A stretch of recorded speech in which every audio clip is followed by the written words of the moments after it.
Markus Dürr, I'm the product manager for the Arri Amira. The Amira targets more a kind of documentary style shooting other than the Alexa, which is more for the kind of scenic shooting. Amira targets the more documentary style shooting, and that is mainly distinguishing the ergonomics, how you use the camera. We have the same image quality as the Alexa, we have the same sensor in the Amira, but the ergonomics, as you see here on the camera, is much more, all the buttons and all the switches and everything are on the left side. So it's for a one-man operation, it's easier to get access to everything. Do you think that low-budget filmmakers will adopt the Amira instead of the Alexa?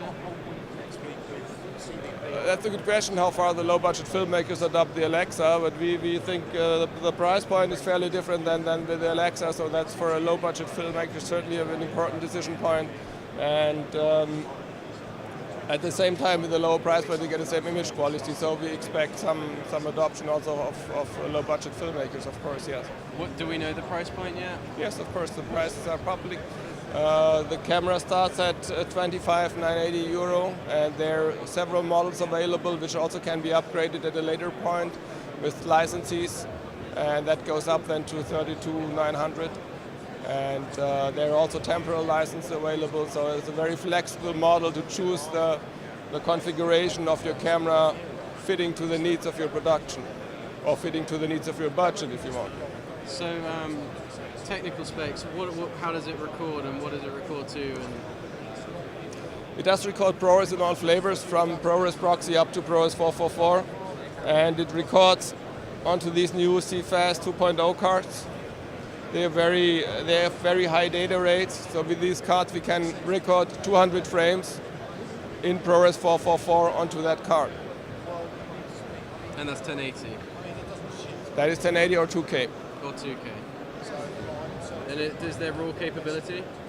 No, that is how we distinguish it to Alexa. There's no RAW capability, there's no 4x3, there's no anamorphic D-squeeze, there's no kind of crew operation functionality as with the Alexa Plus, so that's a distinguishing point to the Alexa, definitely. What are the available mounts? Currently we have here a PL mount. There will be other mounts available, like a B4 mount for B4 230-inch lenses, and a EF mount for EF lenses. What is the sensor size? Sensor size Super 35, like Alexa. What we can talk about is there's a very advanced 3D LUT-based image processing in the camera, so there's a lot of possibilities to modify the image order in the camera.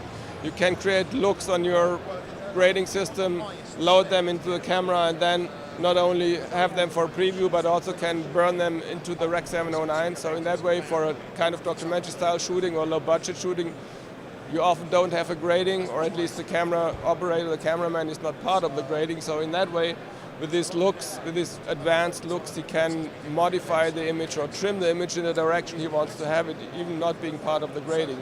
So that's why we call that in-camera grading, so we can put a part of the grading session into the camera.